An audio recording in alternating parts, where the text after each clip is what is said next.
So when it comes to oxidation state and oxidation number, so what we have seen, हमने ये देखा था यहाँ पर कि ग्रुप जो 14 ऑनवर्ड जो भी है उसमें H कैसे होता है, वहां पर H इज इन +1 स्टेट। तो यहाँ पर यदि मैं इंडिविजुअली हर एक को सॉल्व करूं तो हमें क्या दिखाई देगा यहाँ से, so we will be zeroing on at, कुछ ऐसे हम लोग इसको कह सकते हैं। यहाँ पर ये वाला क्या हो, कार्बन हमारे पास यहाँ पर हर एक हाइड्रोजन के लिए -1 हो जाएगा, यानी hydrogen this is donating electron to carbon, donating electron to carbon, donating electron to carbon. यहाँ पर तो कुछ कार्बन कार्बन ही है तो ये 0 हो गया इसके लिए। So effectively we can see in this case कि कार्बन यहाँ पर -3 है, so this is oxidation state of carbon A is -3 हो गया यहाँ पर। Yes. When it comes to B, तो क्लोरीन ज्यादा इलेक्ट्रोनेगेटिव है, so chlorine will take out electron with itself, और यहाँ पर hydrogen is there, hydrogen donate करेगा। बाकी इन दोनों में कुछ होना ही नहीं है, सो दिस इज यहाँ पे -1, यहाँ से +1, so this is CB is 0। When it comes to the third one, C की बात हम लोग करें यहाँ पर, तो ये 2 इलेक्ट्रॉन लेकर के बाहर निकल गया, इसमें कुछ भी नहीं है, इसमें कुछ भी नहीं है, सो वी कैन से इन दिस केस ये वाला -2 और ये वाला क्या होगा यहाँ पर +2 आ जाएगा, सो CC इज +2 हो गया। CD की हम लोग बात करते हैं यहाँ पर, तो क्या होगा यहाँ से, ये वाला इधर लेके गया, इसमें C कुछ भी नहीं है यहाँ पर, इसमें CH में ये डोनेट करेगा, CO में ये वाला लेके आएगा इधर, सो इफेक्टिवली, और यहाँ पर CC है तो कुछ भी नहीं होना यहाँ पर। सो इन दिस केस H के लिए +1 और यहाँ पर कार्बन -1 आ जाएगा, और यहाँ पर क्या है -1 और ये +1, so this comes out to be 0। ये -1 ये +1 that is equal to 0।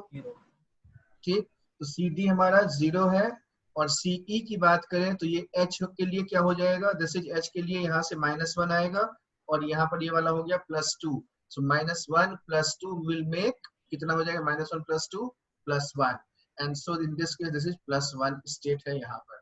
So effectively यदि इन सब का एवरेज आउट कर ले हम लोग तो क्या आएगा, -3 +0 +2 +0 +1 होल अपॉन हाउ मच, कितना हो जाएगा यहाँ पर 5 है, तो 5 कर देंगे तो कितना हो गया यहाँ पर, ये -2 +2 और ये +1, so this is all 0, so this is 0। मैं फॉर्मूला पुट करके देखो यहाँ से, if I write it in formula, so what we can do is in this case कि हमने 5x लिख लिया, 5x प्लस हाइड्रोजन कितना होता है +1 है हमारे पास, सो 7 into +1, 7 into +1 हमने लिख लिया, देन इट इज ऑक्सीजन है +3 into -2, then we have Cl का again -1 into -1 is equal to 0, so from this we can write 5x plus 7 minus 6 plus 1, नहीं प्लस नहीं -1 है, this is -1, so this is -1, and so that comes out to be 0, और effectively what we can say here is, यहाँ से हम लोग क्या बोल सकते हैं इसमें कि 5x है और ये वाला 7 -6 -1 है, so this comes out to be 0 हो गया, so 5x equal to 0 और x equal to 0, and so we can say oxidation state हमने हर एक कार्बन का कैलकुलेट कर लिया, और ऑक्सीडेशन नंबर हमने इस पूरे मॉलिक्यूल में कार्बन का कितना है वो हम ऑलरेडी कैलकुलेट कर चुके हैं।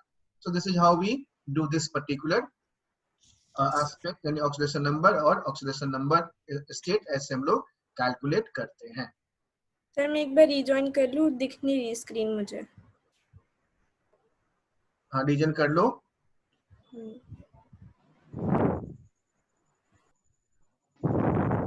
दिख रहा है?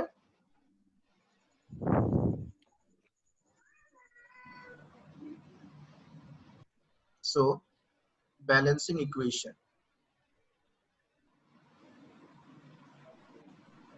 when I say balancing equation, the fundamental meaning of balancing equation is that, मैं ये ध्यान रखना है इसमें इस बात का कि जब हम लोग बैलेंसिंग की बात करते हैं तो हमें इस चीज का हमेशा ध्यान रखना पड़ेगा आपको इस केस में कि this balancing is essentially about कि इसमें सारे के सारे जितने भी एटम्स हैं वो एटम्स हमें बैलेंस्ड होने चाहिए, all atoms are balanced, all atoms are balanced,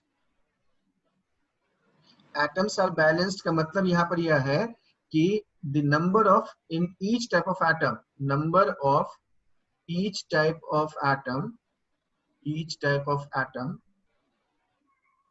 on both sides of the reaction must be equal.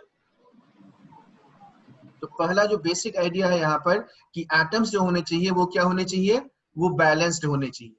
यानी दोनों में यदि हम काउंटिंग करें, टोटल नंबर ऑफ एटम्स की काउंटिंग करें इंडिविजुअल टाइप की एटम्स की, तो वो जो एटम्स की संख्या होगी वो हमेशा इक्वल होगी.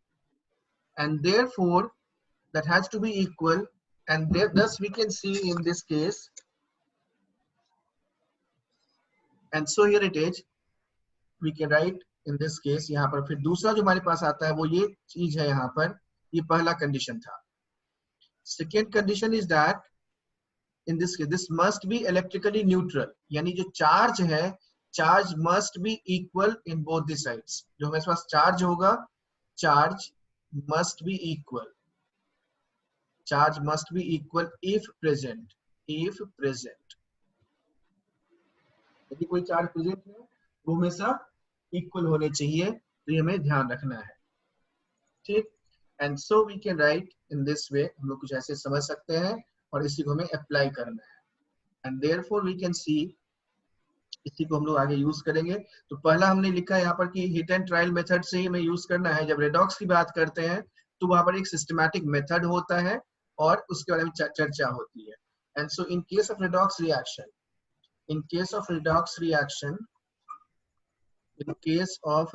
reaction,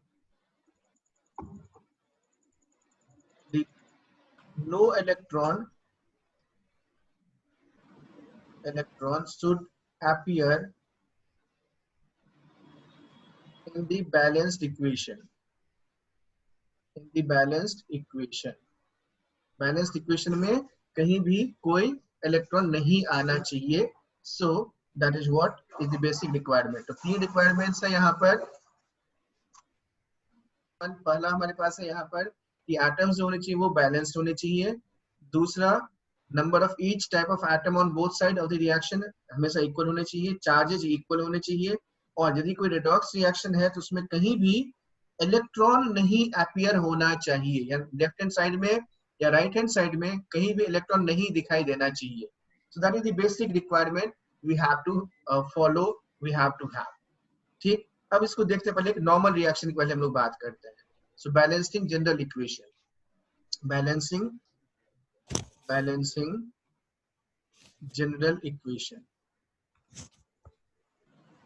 general equation by heat and trial method.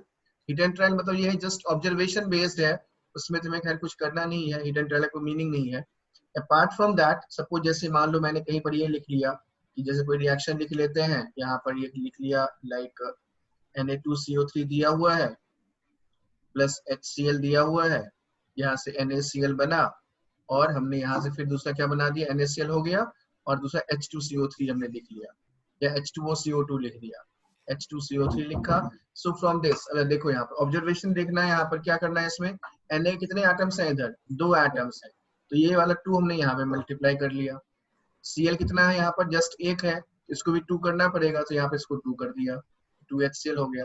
अब यहाँ से देखो कि कार्बन कितना है, 1 कार्बन. ऑक्सीजन कितना, 3 ऑक्सीजन 3. हाइड्रोजन कितना, 2 है, यहाँ पे भी 2 हो गया. तो this is now balanced equation बन गया हमारे पास. सिमिलरली सपोज मैंने ये ले लिया CaOH whole twice plus H3PO4. जब हमने CaOH होल ट्वाइस और H3PO4 ले लिया, इससे जो प्रोडक्ट बनता है वो बनता है CH3PO4 whole twice plus 2H2O plus H2O. So balance करो इसको.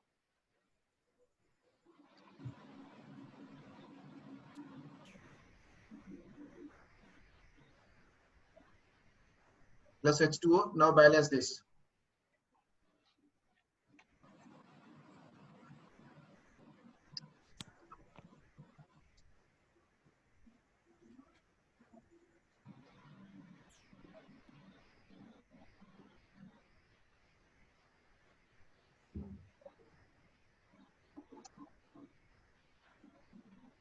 सर इधर ब्रैकेट में जो आपने लिखा है वो PO4 और फिर 2 है,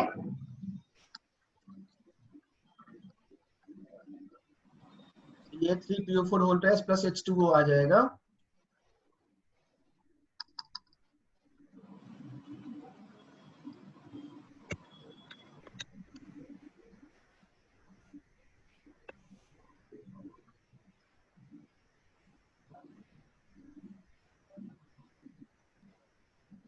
ठीक है। Yes, sir. So what is to be done and how this is to be done, how this equation can be balanced.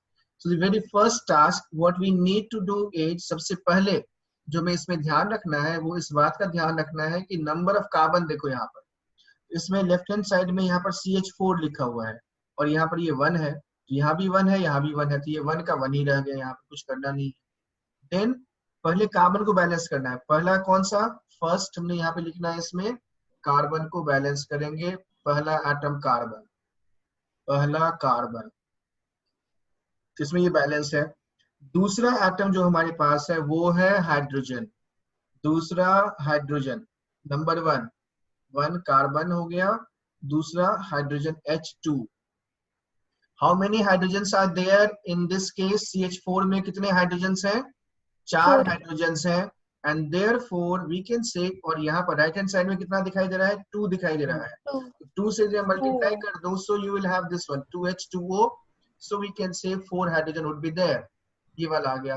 And third is oxygen. Now count oxygen. अब हमें क्या करना है, इसमें ऑक्सीजन की काउंटिंग करनी है। तो यहाँ पर 2O हो गया और यहाँ पर कितना है, यहाँ भी 2 है, O2 लगा हुआ है, तो कुल मिला के 4 हो गया। जितना भी ऑक्सीजन की संख्या आ जाए यहाँ पर, उसको यहाँ पर क्या करना है, डिवाइडेड बाय 2 कर देना है, 4 डिवाइडेड बाय 2 ऐसे लिख लेना है। ठीक, एक और एग्जांपल से करके देखते हैं। मान लो मेरे पास आ गया C2H6 प्लस डायरेक्ट O2। 2 नहीं लिख सकते, 2O2। तो कट करोगे 2 ही आ जाएगा ना, जो कट करेंगे तो 2 आ जाएगा ना, ये मैंने प्रोसेस बताया अभी। Plus O2, now it is changing to, फिर से CO2 लिखेंगे और H2O लिखेंगे।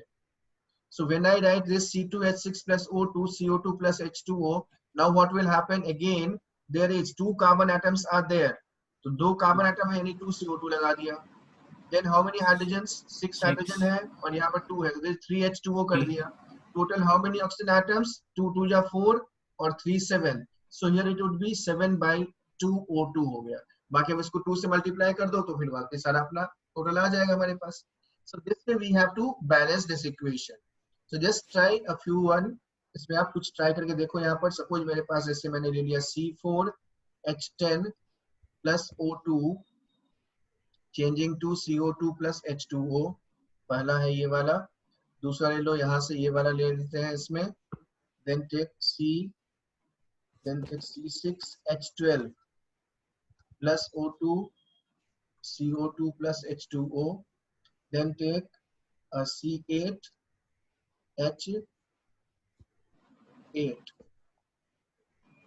C8H8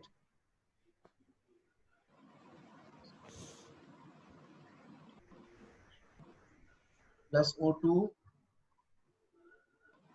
CO2 plus H2O. So just balance these, इन सबको बैलेंस करके देखो, ट्राई करो आप। And then one more is this one C2H5OH plus O2 CO2 plus H2. Now balance these equations. Number 1 हमने पहला क्वेश्चन लिया C4H10 plus 13/2 O2। इसमें हमें क्या करना था, यहाँ पर 4 कार्बन है यहाँ, सो जस्ट 4 हमने पहले यहाँ लगा दिया। फिर हाइड्रोजन कितना है, 10 है, तो 10 का मतलब, और यहाँ पे ये ऑलरेडी 2 है, तो 5 2 जा 10, तो 5 लगा दिया यहाँ पर। Total number of oxygen now is 4 2 जा 8 and plus 5 into 1 that is equal to 13, so 13/2 O2 आ गया यहाँ पर। So that is how we can get this equation. Second one C6H12 plus, तो 6 है यहाँ पर। सबसे पहला टास्क क्या करना होता है इसमें, जैसे ही हमारे पास ऐसे आ जाए तो पहले हमें कार्बन को बैलेंस करना है। जब कार्बन को बैलेंस करना है, that means what, in this case we can see here, यहाँ से हमें ये दिखाई देगा, ये वाला 6 कार्बन है, तो यहाँ पर ये 6 आ गया। Then how many hydrogens, 12 hydrogens, so this is 6 2 ja 12, so this 6 is here. Now count oxygen, there is 12 oxygen here plus 6 18, सो 18/2 करेंगे तो कितना हो जाएगा 9, सो दिस इज 9O2 आ गया यहाँ पर। The next one is C8H8 plus, now again 8 carbon, so this is 8 here. Then how many hydrogens? 8 hydrogen है यहाँ पर, तो 4 to 8, ये 4 यहाँ लगा दिया। ऑक्सीजन की काउंटिंग की हमने तो 8 to 16 plus 4 20, so 20/2 that is equal to 10, 10 हमने यहाँ पे लगा दिया। Now the next one is C2H5OH. Now what is there? In this case carbon 2, 2 carbon हो गया। Then how many hydrogens? Total hydrogen count करो रिएक्टेंट साइड में, 5 + 1 6 है, तो यहाँ पर क्या हुआ 3H2 आ गया, दिस इज 3H2।